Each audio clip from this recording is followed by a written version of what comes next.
Hey everybody, welcome back to Cuddlesrus. Today we're going to be diving into an announcement that Funcom made about the free trial from August 20th to the 24th.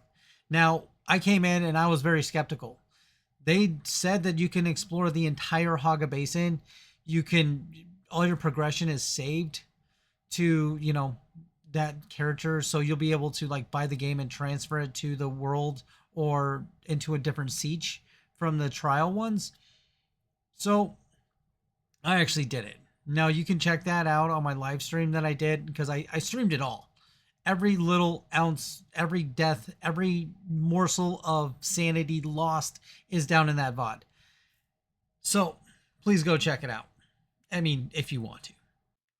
So I'm going to give you the cliff notes here and let you know about all the things that you can experience inside the free trial or test. So let's jump into it. So first and foremost, they're going to give you this page that is going to explain to you what the free trial is about. So when you pick your server, that's the server your character is going to be created on. So you may want to make sure that your friends are part of that server before you start this experience or anything like that, because anything that's done in the trial server or siege is going to just roll over to that server and you'll be able to pick a siege after that once you buy the game, and then you can transfer into one of the other sieges, but your world will remain the same. So if you notice here, when you first load in, you'll actually see that you get 12 hours of beta time, even though they told you 10. I don't know if they calculated the extra 2 hours depending on what's going on with cutscenes and stuff like this. So I think they're just trying to say that you're going to get 10 hours of actual gameplay. So keep that in mind if you're trying this out. So when I started this whole experience, like the only thing that I really wanted to know was, can I get an Ornithopter? How fast I could get one, and if the posting was real. They gave us the entire Haga Basin instead of like the beta version where we only got to the Vermilius Gap and that was it. Like I was thinking that that was going to be it when they said the entire Haga Basin. I didn't realize that it was going to be the entire thing. So yes, you can actually go in there and make an Ornithopter. And so that was my goal. Now, I played the game. I put, countless hours in, and I already know that an Ornithopter is probably one of the biggest milestones one can hit inside Dune Awakening, and because it completely changes the game. It completely changes how you interact with the world and what you do.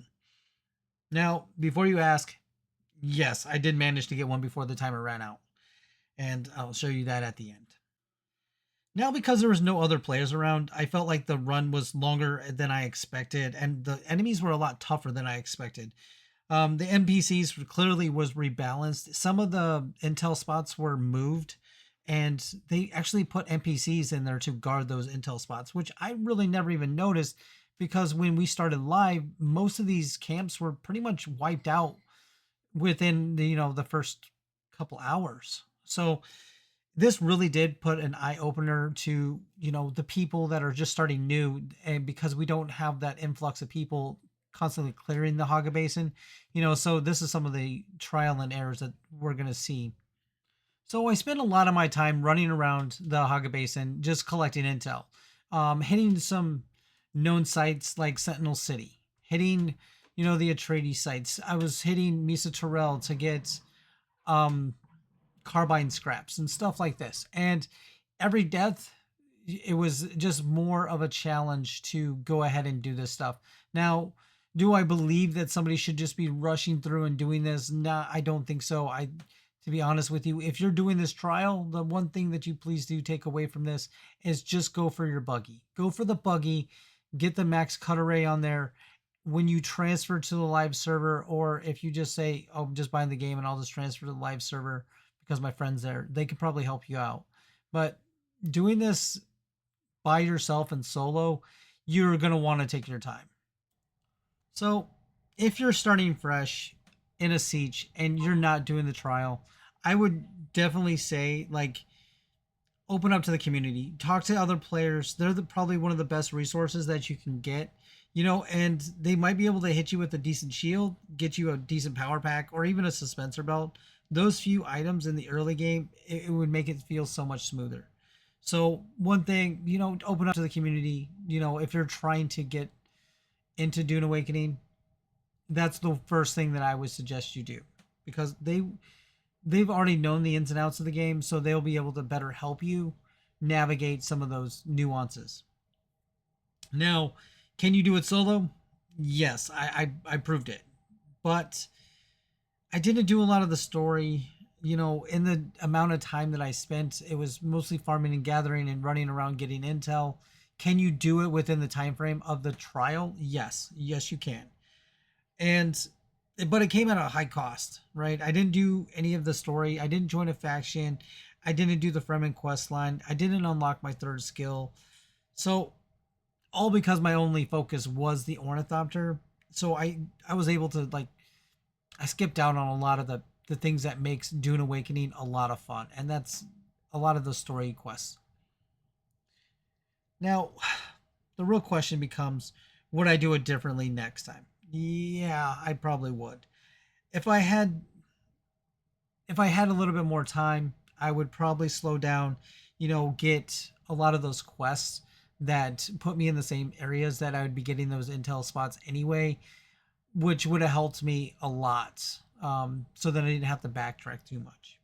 But other than that, it pretty much would be about the same. I would run around, get the intel that I needed, try to get my Ornithopter, and then, progress that way. But I would actually just start doing the quests as well, right? I would have unlocked Mentat, Bene Gesserit, because it took me to a lot of those places that I was already going. That said, this trial was an incredible way for new players to actually test out the game and become part of the Dune universe. So I do feel like Funcom should actually just keep this permanent, but I do understand why they're just doing a trial, because we do have part two coming out of the story. So now's the best time to jump on in. If you have a little bit of cold feet, you can also try it just for the 10 hours. If you don't like it after that, which I find like that content to be some of the best content that you can do, because the story is really captivating at first and you can get really familiarized with that until you get to the deep desert. There's so much content to be had. So the real question becomes, if you were to restart, would you do it the way I did and rush to an Ornithopter as fast as possible? Or would you take your time, follow the story, do the missions, work your way up more naturally? Leave it in a comment down below. And on top of that, I've been actually thinking about doing a fresh start on a new siege and, checking out some of these existing worlds and seeing what the community has built. So, if I was to start in a new world, what world should I join? What server should I join? And why? If you can drop that in a comment too, that would be fantastic. And we will look at all the submissions and we'll decide. Maybe I can be on your siege next. Who knows? So even if you're an existing player, you can still do this and maybe challenge yourself like I did. See how fast you can get an Ornithopter and post your time down below. With that said, stay thirsty, my friends. I will see you on Arrakis and maybe in your siege next.